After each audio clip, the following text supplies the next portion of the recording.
ज़ैनब क्या हुआ है, तुम रो क्यों रही हो? Are you okay? किसी ने कुछ कहा है तुम्हें क्या? ज़ैनब बेटा आ गई। क्या हुआ बेटा, तुम ठीक तो हो? कुछ बात करनी है मुझे आपसे। हाँ हाँ करो बेटा, सब खैरियत है? मैंने आपको हमेशा अपना आइडियल समझा है और हमेशा आपकी रिस्पेक्ट की है। मैं सिर्फ आपको मामा कहती ही नहीं बल्कि दिल से मानती भी हूँ।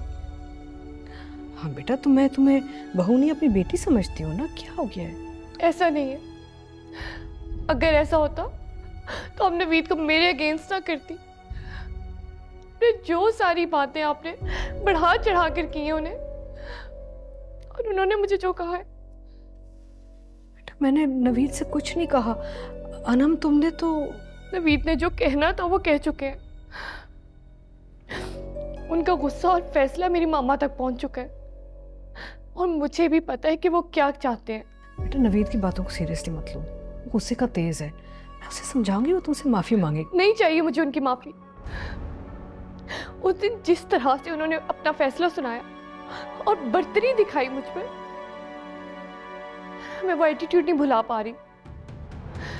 अपना फैसला सुना चुके हैं वो मुझे, नहीं शादी करना चाहते मुझसे वो। मैं बस आपको ये बताना चाहती हूँ कि अब मुझे भी उनसे शादी नहीं करनी, खुला चाहती हूँ।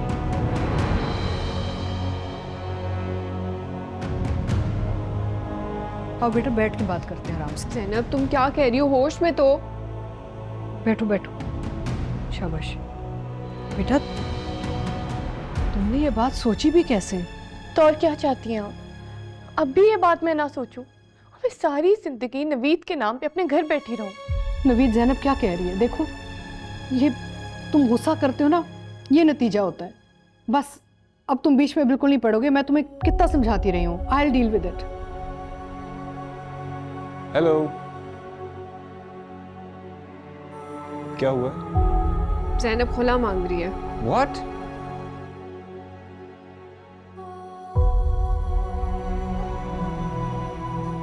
Are you in your senses? Obviously, और क्या मांगेगी? Look at the way he is behaving. मामा मैं आपको बस एक और लफ्ज नहीं प्लीज, बहुत हो गया है। कितना समझाया मैंने तुम्हें, but you just don't listen to me. I am so disappointed. तुम्हारे गुस्से और बेवकूफ़ी की वजह से इसका ये हाल है। समझती कि मैं तुम्हारे कान भर रही हूँ, ऑल्दो मैं तुम्हें समझाती रहती हूँ, लेकिन you don't listen to me. I don't know anything. अब तुम माफी मांगो उससे। बिल्कुल ठीक कह रही है मामा। और आप सोच कह रहे हैं, just say sorry to her. बहुत गलत किया है आपने, इनके साथ माजरत तो करनी पड़ेगी आपको। जी नवीद भाई, सॉरी कह देने से कुछ छोटा नहीं हो जाता।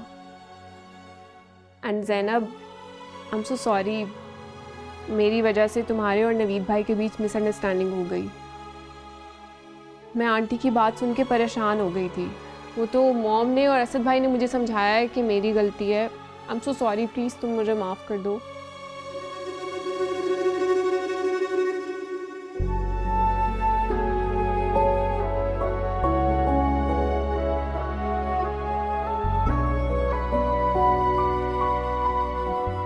ज़ैनब, जो कुछ भी हुआ वो मेरी वजह से हुआ है। मैं भी पागल हूं, उससे मैं पता नहीं किस तरह रिएक्ट कर जाता हूं। I don't understand.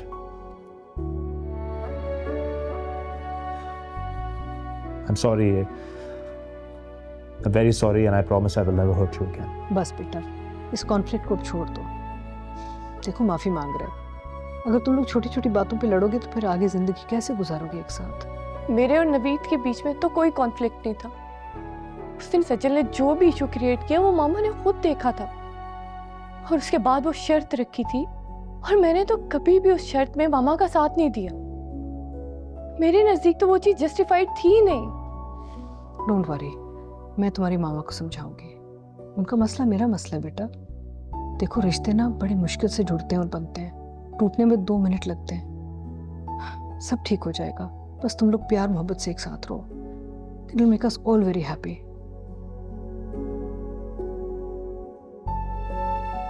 And you please behave yourself. Okay बेटा। एंड नाउ आई थिंक कि आपको इन्हें कंपनी देनी चाहिए। देखिए कितना मूड खराब है आपकी वजह से इनका। भाभी अब तो ठीक कर लें अपना मूड। ठीक है मेरा मूड। अरे तो मुस्कुराए ना, या फिर हम एक काम करते हैं कि हम यहाँ से जाते हैं और भाई आपको मुस्कुराना सिखा देंगे। पिटेगा मेरे हाथ से। इधर आ।